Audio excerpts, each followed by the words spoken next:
shoh një gjak edhe një gjak i pastër, thash, wow, çojmë nga krevati, shoh dhe pa krevati ishte bërë pis. Okej, Riki i them mamit dhe motrës, o ma, jam bërë me gjak nga bazë, do më thënë, po e them fix si që ndodhi, pa e zbukuruar situatën fare. Pa tjetër, po. Ato të dyja që ngelen, Nuk e pritën, në mirë. Unë jam në aty që gjërat i përjetoj, nuk e di, kam një forcë.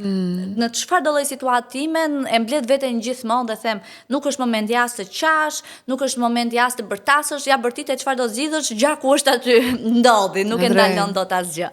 Dhe ato që në moment u fikën fare, unë shkoj në tualet, në tualet ndjej që më bie diçka plëq. Nga çfarë kisha dëgjuar? Pra ndjeve si një shkëputje. Bravo. Kjo gjëja plëq është abort. Edhe thash, okay, është një abort spontan, ndodhi dhe shkoj dhe i them motrës, abortova.